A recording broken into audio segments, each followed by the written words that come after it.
You're halfway through, Hannah. Okay. Thank you.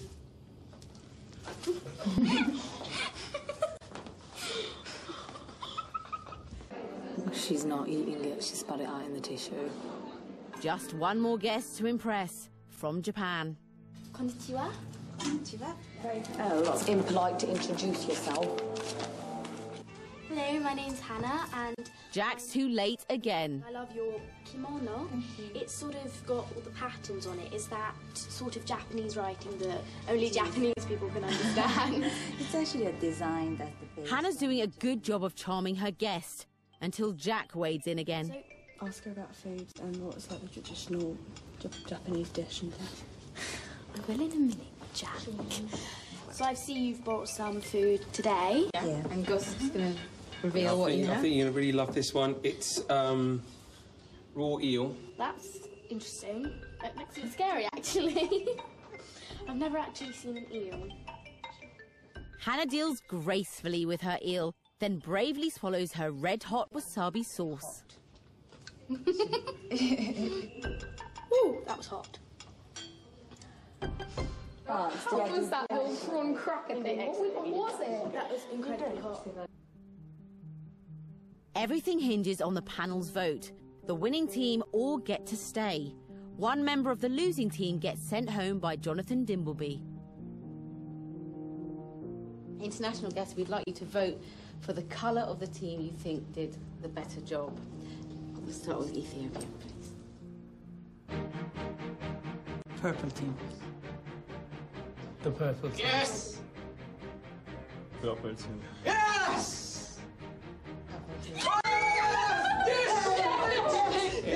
Yes! Well done. Oh my God. Well done, Grace. The purple team gets a treat for winning. They receive VIP treatment, a tour of the kitchen, and some tastier food. For the losing greens, it's back to the house to face Jonathan Dimbleby. He will decide which one of them will be eliminated.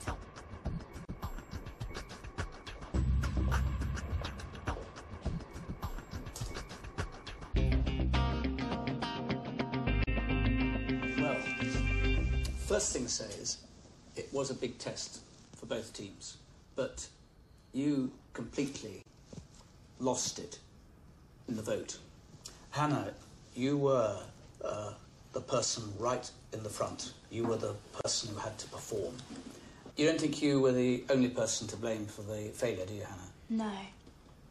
No, I don't. Who do you think should take the blame yourself? I think I'm half to blame, but also on the second go, when we all went in, I think Jack told me what to do too much. He was meant to help me when I needed help and called him over, but he didn't. He just came in and told me a load of questions to tell the people, and I don't. That's not what he was meant to do. Jack, am I right that Amardeep gave you and the rest of the team from the start all the way through the information you needed? He had his facts there? Yeah. He had them all laid out, and every time I ran out, I'd say, right, I need Japan. So he'd go to the back of the book, highlighted bit, clothes. So I'd run back in and say, Hannah, just ask them about clothes. So, OK. Anyone think that Amardeep should take the blame for this? No. Not at all. No. I agree with you. Amardeep, you're safe and you need to room. Do you realise how much you just, Jack, interrupted without even listening? Yeah. In the room, just telling Hannah to say things. How was she meant to even listen to what she was being told? How was she meant to think for herself? When she was talking, I think that there was... I could tell that it was coming up to... There was going to be a silence, like, not a silence, but there was going to be, like, kind of... You couldn't carry the conversation on. You didn't give her a chance to carry a conversation on. I thought that when she was free to carry a conversation on, she actually did it quite nicely. She was quite spontaneous, quite immediate, you know. Yeah, she was very good. And hold it. And one more thing, you raised the most extraordinary thing. You asked her I think with the French guest, you said ask him about putting his elbows on the table. What was that to do with what? One of the things highlighted was about elbows on the table, so I wanted to know... I know what you wanted to do. You wanted to get the information Hazel wanted you to get across. Yeah. But you didn't listen and you didn't think out there. A leader has to listen and think and be supportive. Hazel, you were in charge of this team. Yep. Do you think you led properly?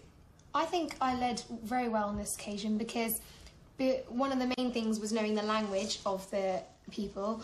The night before, I made sure our team was prepared. I highlighted all the 8 books so my team had the useful information. So you were well organised? Yep. I think you were well organised too, but that's not leadership. It's all very well to come up with lists of what should be done. And it's all very well to lead from the front. But if you bombard your team with information, and you were bombarding Hannah through Jack and yourself directly in the planning and in the execution, it becomes almost impossible. If I were Hannah, I'd have wanted to say, get away from me, give me a chance. Because of the fact that Hannah unfortunately did crumble in the first bit, me and Jack maybe possibly lost confidence. So we wanted to make sure Hannah always had information there so she then didn't have to crumble and get too nervous. But that's not being encouraging necessarily. That can be very dominating. It can be just telling, and that can make someone who's feeling nervous even more nervous, can't it? I think so. That's not good leadership, is it? No. But And you said at the beginning you thought you'd led really well. Yeah. I'm telling you, I think you led rather badly today.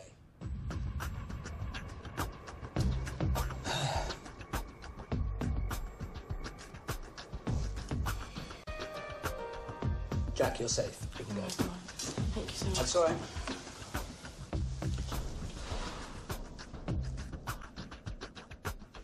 Which of you should go, Hazel? Unfortunately, I will have to say Hannah, because in life you don't get second chance at things. You do need to meet important people.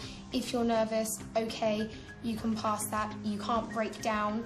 Maybe she should have gone forward again. Is that fair, Hannah? I don't think it is. I think I worked really hard, but as you said before, Hazel, she was just throwing information at all of us, expecting us to learn it all, like she does, and I don't think that's fair. This is a really difficult decision for me. But, Hannah, in lots of ways you did it nicely. I liked your natural style and your humour. But, when I had to judge, you weren't very hot on the facts, you weren't very hot on the language, and you weren't asking enough about the other person's country and their culture. But, Hannah, I'm going to have to say, your campaign's over.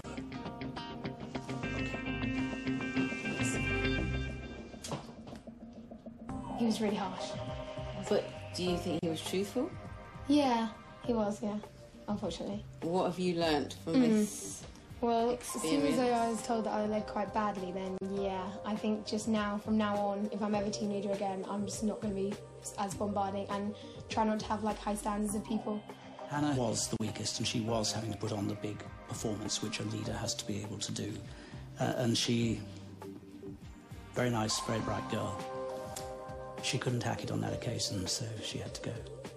Did you think what Hazel said about you was fair, and was it hard to hear? I thought it was fair. I mean, I didn't mind. I mean, we've all said that, you know, everything we say in there will be for our own survival, and you know, we don't mean it personally. It's just so we can survive in the competition, and I think everybody accepts that. And I think it's fair. What are you going to miss most? You. Don't make me cry. Please don't make me cry. Well, I'm going to miss you too.